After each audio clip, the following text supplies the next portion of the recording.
Collègue Hélène, on travaille toutes les deux ensemble au Centre francophone d'éducation à distance, donc un petit peu plus à l'ouest que toi, Sylvie. On est en Alberta, Edmonton, mais on travaille dans le fond pour les 4 conseils scolaires de l'Alberta. Donc, cette année, c'est ça le projet, ça a été de créer une école en ligne de maternelle à 9 et on parle, si vous voulez, de l'appui et l'adaptation aujourd'hui avec vous. Donc, un petit peu de mise en contexte si on veut. Si je commence avec vous, en Alberta, il y avait depuis plusieurs années, il y a toujours deux choix en éducation et un troisième parfois. Mais la ministre de l'Éducation au mois d'août 2020 a vraiment dit on doit offrir un choix aux parents, surtout dans cette situation de pandémie. Donc, la majorité des conseils auparavant utilisaient le modèle en présentiel, utilisaient le modèle de l'enseignement à domicile et quelques conseils scolaires offraient le modèle d'école en ligne. Très peu. Mais là, tout d'un coup, la majorité des conseils scolaires en août 2020, à cause de la ministre qui disait on doit offrir le choix en éducation, plusieurs conseils scolaires se sont virés et ont dit on doit créer des écoles en ligne virtuelles pour nos élèves. Les conseils scolaires francophones, les 4, se sont donc mis ensemble et qu'est-ce qu'ils ont fait? Ils ont créé une école en ligne et ils ont demandé au CEFED, au Centre francophone d'éducation à distance, de le faire. Juste pour rappeler un peu c'est quoi le Centre francophone d'éducation à distance, on existe, ça fait plus de 15 ans qu'on donne des cours essentiellement de la 10e à la 12e année. Donc, c'est un mode asynchrone, un peu comme ce que vous faites, Isabelle, au Cavelfo, ou ce matin, une dame du cégep à distance. Donc, c'est un peu la même chose, des inscriptions en continu. Donc, c'est ce que nous faisions depuis les 15 dernières années. Et puis là, le 14 août, le projet est mis en marche et on nous demande, bien entendu, je ne suis pas toute seule là-dedans, on nous demande de créer une école en ligne. Ton analogie, Sylvie, je ne sais pas si on a parlé par télépathie, mais l'analogie de construire un avion en plein vol, c'est en plein ce que nous avons fait cette année. Et je ne sais pas si vous avez déjà vu la vidéo. Je l'ai trouvée parce que quand Hélène est arrivée avec moi dans l'équipe du CEFED, Hélène me dit, ouais, OK, c'est vraiment un beau projet, mais tu comprends l'ampleur du projet. J'ai dit, on va faire de notre mieux parce que c'est toujours ce que je me dis. On va faire de notre mieux. Some people like to climb mountains. I like to build planes in the air. I grew up wanting to be on a wing, wanting to be up this high. Sometimes the temperature up at altitude will reach 60 below. It's crisp, it's refreshing. You never know what you're going to come across up there. Canadian geese, mallards, owls. These people back here, that's why I come to work. That's why I build airplanes in the sky. We're not just building a plane here. We're building a dream. I love this job. I do a lot of things up here. When I look over there and I see that little kid, the look in his eyes, that's all the things I need. Donc, c'est ce qu'on avait fait. C'était une publicité en passant. Si vous allez sur YouTube, vous allez être capable de... C'est EDS Airplane. Fait que si vous êtes capable, c'est vraiment ça. Et quand Hélène est arrivée, puis elle m'a dit cette analogie-là, et Sylvie, c'est drôle que tu en as parlé aujourd'hui, ça m'a vraiment frappé. Et justement, en parlant de... Parce que si on continue avec l'analogie de l'avion, OK, on avait un avion, sauf que l'avion, au début, on va s'entendre, elle n'avait pas de moteur, elle n'avait pas d'aile, elle n'avait pas de siège, elle n'avait pas de capitaine, elle n'avait pas de passagers, elle n'avait pas de haute ou de hôtesse, il n'y avait pas grand-chose dans l'avion. Donc, je vous avais dit que ça avait commencé le 14 août. On a attendu jusqu'au 28 août pour avoir les inscriptions et je crois qu'il y a eu un étonnement de la part des 4 conseils scolaires et également de nous au CEFED. Nous avons eu plus de 620 élèves qui se sont inscrits. Donc, pour nous, en Alberta, on parle de la population francophone en Alberta, d'élèves âge scolaire, de maternelle à 9, on parle peut-être autour de 8000 élèves.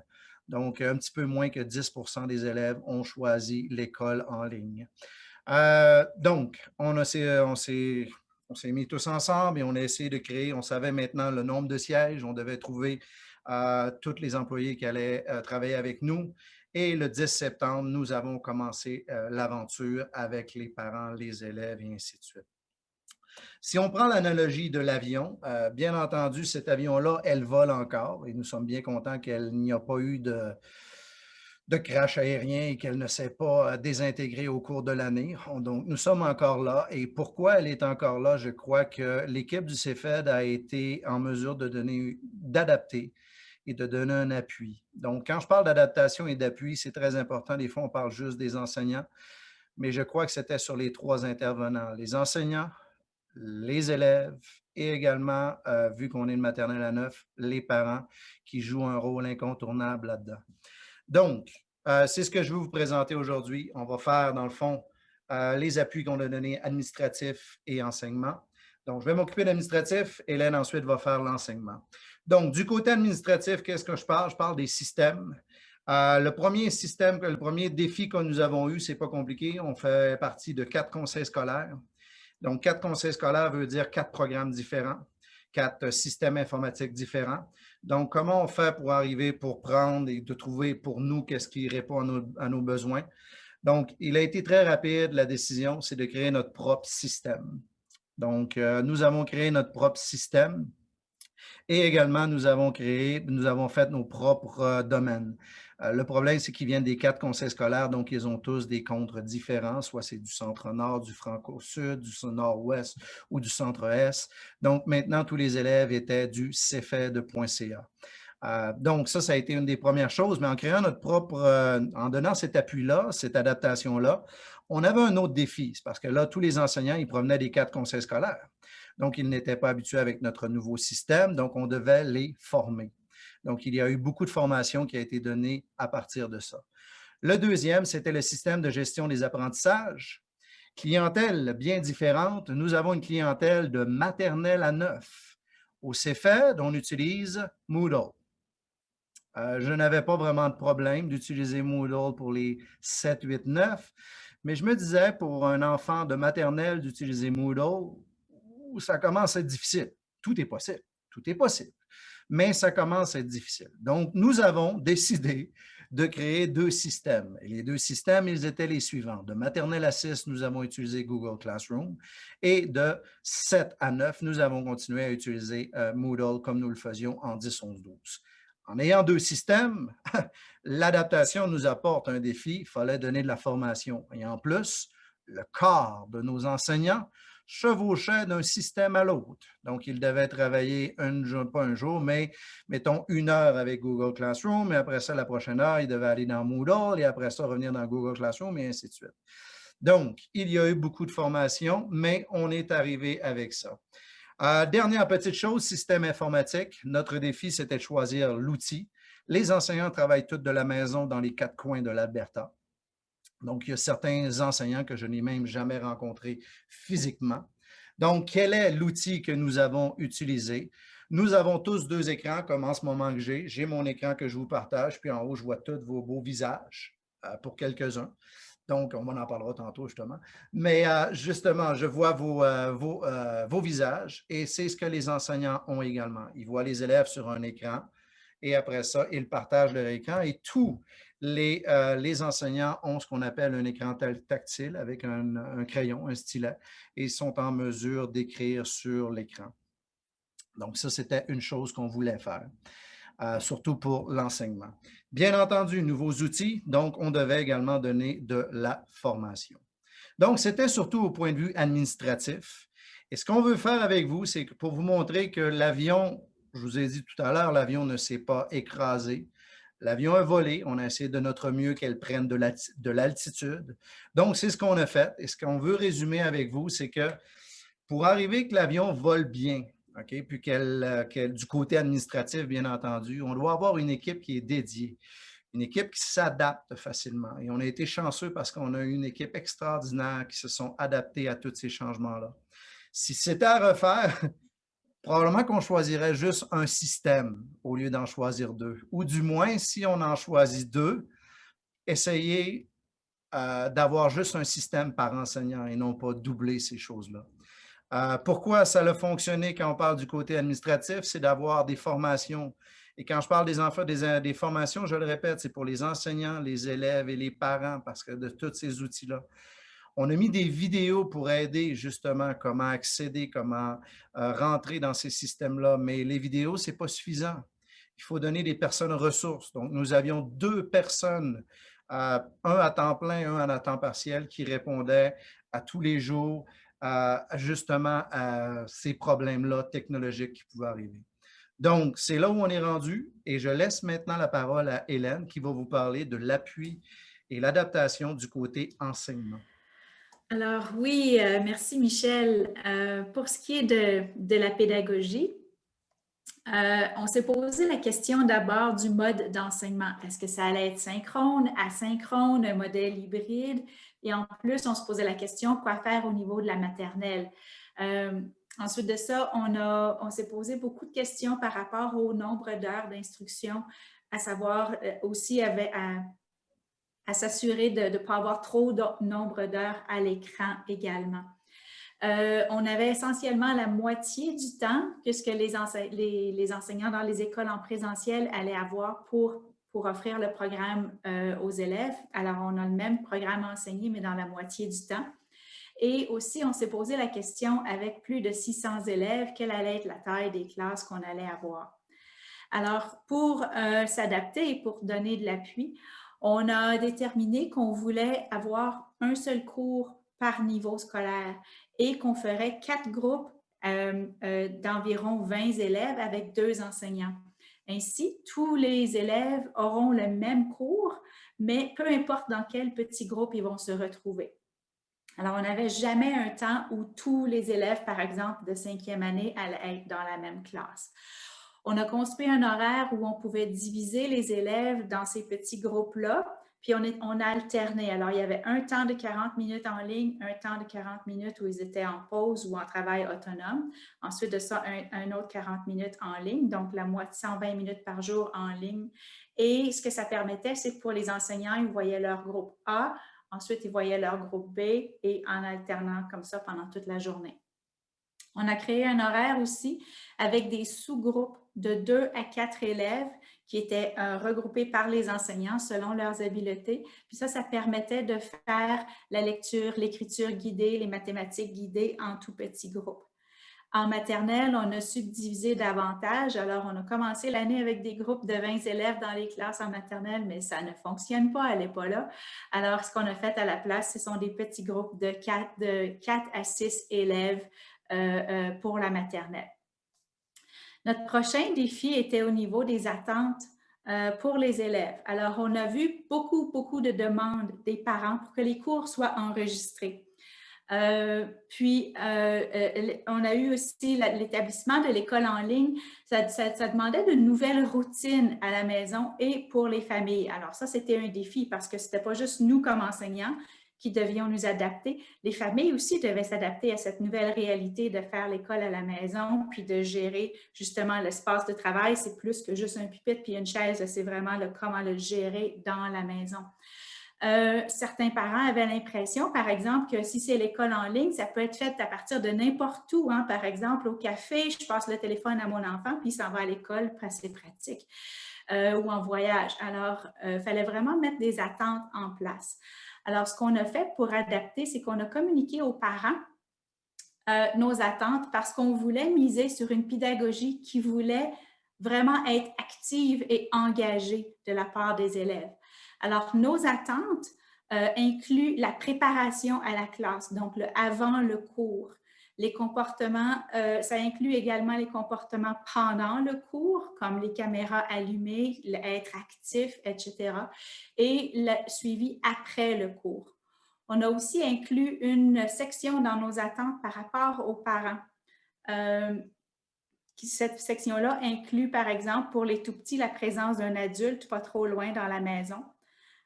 Nos attentes indiquent pour les parents, justement, de considérer que l'enseignant a tous ses parents dans sa salle de classe et en même temps, toute la classe voit et quelquefois entend qu'est-ce qui se passe dans toutes les maisons. On a choisi de ne pas permettre l'enregistrement des leçons parce que l'enregistrement des leçons assume justement des têtes parlantes, une pédagogie qu'on considérait comme désuète, qui était essentiellement du remplissage de têtes. Puis on a voulu assurer que la participation des élèves pendant les classes exigeait que les caméras soient toujours ouvertes et à cause de ça, on a vraiment insisté sur qu'on n'enregistrait pas les sessions. Ensuite de ça, nous avons aussi assuré que le clavardage pendant tous les cours était un appui constant. Alors, autant pour les élèves de communiquer avec leurs enseignants, pour les enseignants aussi avec l'administration. Alors, ça se faisait à différents niveaux avec différents outils de clavardage. Un autre défi, c'est celui de la collaboration et de la communication avec les parents. Alors, on ne va pas se le cacher. Ce qu'on vous raconte aujourd'hui, ça a pris plusieurs itérations pour y arriver. Garder les parents informés c'était primordial pour nous. Pour appuyer cela, à travers tous les changements qu'on a eus, on a misé sur 2 constantes. La première, c'était une lettre circulaire qui a été sous forme de vidéo, qui était envoyée à la maison. Et puis, la deuxième, c'était un plan hebdomadaire où les enseignants écrivaient essentiellement à chaque parent, chaque dimanche soir, un plan de la semaine qui indiquait quels étaient les travaux à faire, les informations importantes pour la semaine à venir. Alors, ça gardait tous les parents à la page essentiellement sur qu'est-ce qu'ils devaient savoir. Puis, je dois vous dire que la presque totalité des parents se sont ajustés, se sont adaptés, ils ont été conciliants avec les plusieurs changements et itérations qu'on a eues. Un prochain défi qu'on avait, c'était par rapport aux stratégies d'enseignement. Alors, nos enseignants, il ne faut pas se le cacher, on en a parlé beaucoup hier aussi, ils ne sont pas formés pour l'enseignement en ligne, c'était tout nouveau. Et en plus, les stratégies d'enseignement qu'on utilise dans les, dans les salles de classe en présentiel ne sont pas nécessairement très bien adaptées à la situation de l'enseignement en ligne. Et finalement, le gros problème de l'évaluation, les élèves sont à la maison puis ils vont avoir accès à tout. Un autre défi qu'on voyait par rapport à ça, c'était de garder l'attention de nos élèves. Parce qu'il ne faut pas oublier que quand on fait de l'enseignement en ligne, il y a comme 2 espaces vécus. Il y a celui en ligne, comme on est en ce moment, mais il y a celui de la maison tout autour ici. Alors, chacun des enfants est à 2 endroits en même temps. Puis pour l'enseignant, en plus de sa classe, il y a le vécu dans chacune de ces maisons-là. Les enseignants et les élèves ne se connaissent pas, ne se sont jamais vus, puis ils travaillent de chez eux et proviennent de partout dans la province. Alors, cette espèce de relationnel doit être développé autrement. Alors, comment on a adapté pour cette situation-là? C'est qu'on a planifié des demi-journées de planification pour les groupes d'enseignants. Alors, à chaque jeudi après-midi, pendant toute l'année, on avait nos groupes d'enseignants de niveau qui pouvaient se rencontrer pour pouvoir planifier ensemble. Puis ça a fait 2 choses. Ça a fait que la collaboration entre les enseignants, ça a vraiment poussé la pédagogie à un autre niveau et ça a assuré aussi que nos enseignants ne se sentaient pas isolés. Pour ce qui est de la pédagogie aussi, pour la pousser plus loin, on a vraiment retourné à la base de la planification de la leçon, mais on a ajouté une section dans la planification de la leçon qui met en parallèle les activités, les actions que les élèves font par rapport à celles que l'enseignant fait. Comme moi, en ce moment, je suis en train de vous parler et la seule chose que vous êtes en train de faire, c'est peut-être d'écouter. Alors ça, ce n'est pas une action de la part des élèves. Et on misait sur avoir un maximum de 7 minutes par cours de 40 minutes d'écoute seulement. Donc, tout le restant du temps devait être en action. D'ailleurs, je me permets une anecdote à ce niveau-là. Au tout début de l'année, on a permis que 2 élèves qui étaient dans la même maison utilisent le même ordinateur pour écouter les cours. Puis ensuite aperçu qu'en fin d'année, on voit notre erreur maintenant parce que ça aurait été essentiellement comparatif de dire ces 2 élèves-là dans la classe vont utiliser le même crayon pendant l'année. C'est vraiment, fallait arriver là, mais on n'était pas là au début de l'année. La planification des enseignants incluait un grand nombre de stratégies de participation par le biais de documents partagés de Kami, de Pear Deck, de Jamboard et j'en passe.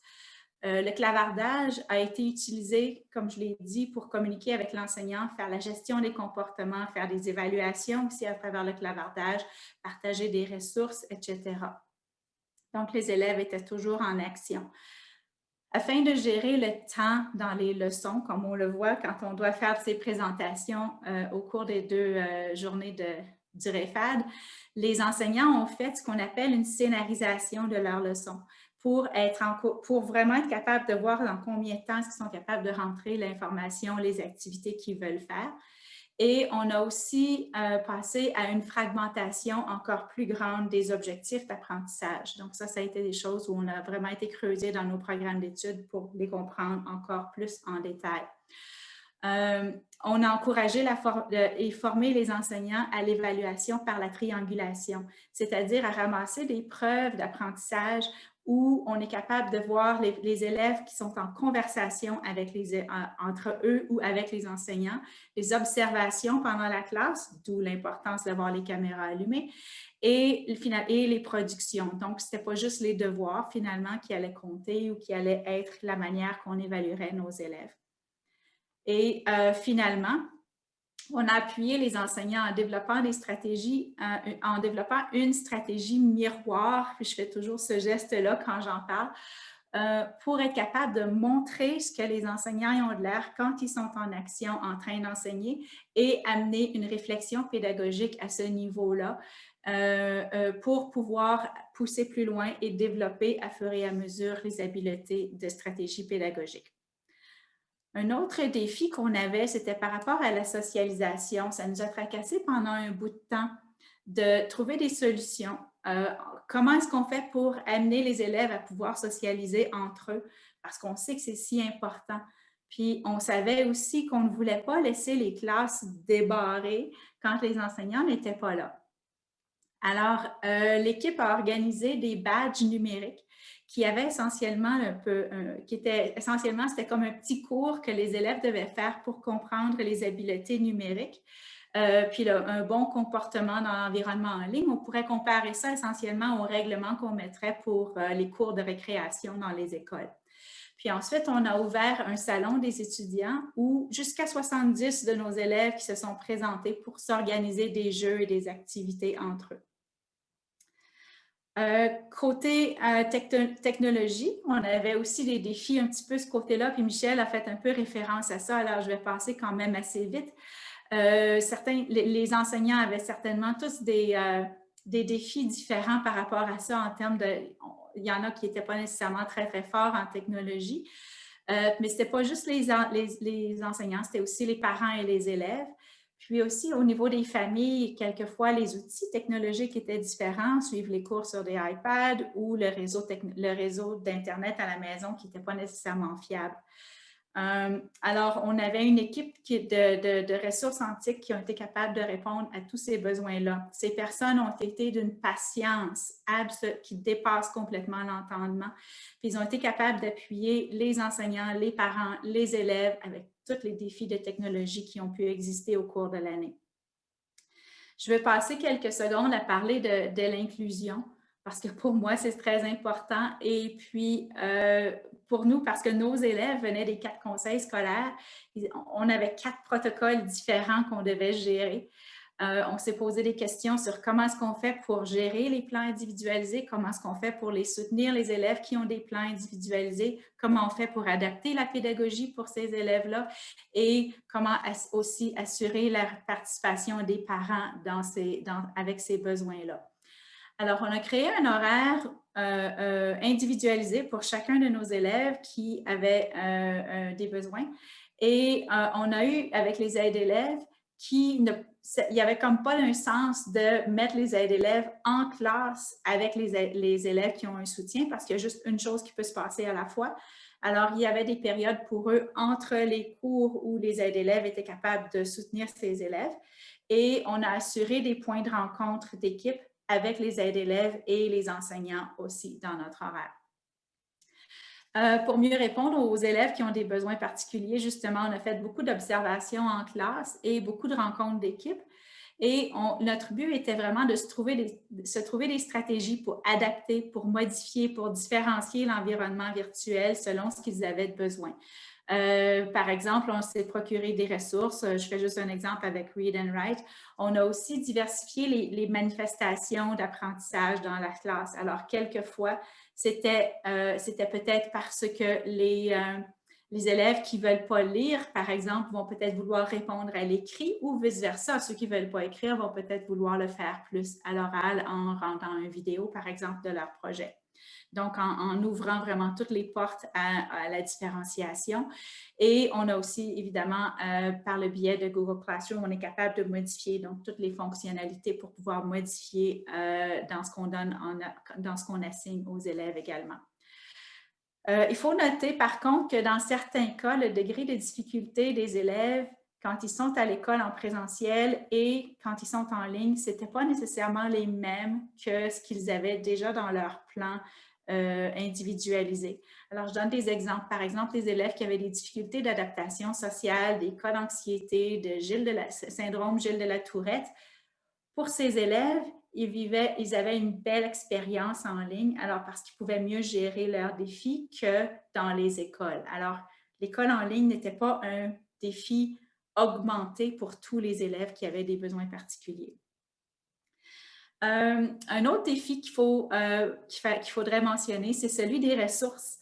Alors, dans la plupart des cas, les ressources n'existent pas sous forme électronique. C'était un besoin criant d'avoir des ressources numériques. Puis les maisons d'édition, elles ont pédalé autant que nous dans les écoles, je pense à travers le monde entier, pour tout d'un coup inventer l'école en ligne pour les tout jeunes. Alors, les maisons d'édition n'étaient pas adaptées à ce mode d'enseignement-là et à fournir des ressources dans ce système-là. Respecter les droits d'auteur était aussi un grand défi parce que les lois ne sont pas nécessairement adaptées à pouvoir montrer du matériel à l'écran pendant l'enseignement, par exemple, même si ce n'est pas enregistré. Et les enseignants ont vite été sur le piton pour trouver du matériel qu'ils pouvaient trouver en ligne, puis c'est devenu rapidement un pêle-mêle comme vous ne pouvez pas l'imaginer. Alors, on a dû s'adapter rapidement pour aller chercher des ressources dans les écoles, faire des emprunts, acheter des ressources numériques, créer nos propres ressources. On en a créé beaucoup. Et puis, une des choses qu'on devrait mentionner là-dessus, c'est qu'on a vite appris que certaines grosses ressources qui contiennent beaucoup à l'intérieur on fournit beaucoup plus à nos enseignants que les petites ressources individuelles. Donc, on parle de la bibliothèque, par exemple, de Chenelière, de BrainPop, de InfoJeune, de Jardin de Vicky, parce qu'elles contiennent une grande multitude de ressources qui répondaient à plusieurs besoins pour les enseignants. Finalement, question d'organiser toutes les ressources ensemble, on a créé un inventaire virtuel qui correspond essentiellement, ce serait comme une salle de ressources dans une école. Alors, c'était vraiment à travers tous des liens qu'on a fait ça. Alors, l'avion vole bien. Quand Michel, notre directeur, qui est toujours présent pour les enseignants, son soutien, son appui a été absolument instrumental à tout ça. On n'aurait pas pu prédire tous les défis, mais en demeurant à l'écoute, Michel il a su répondre à beaucoup de coups de vent pendant le vol.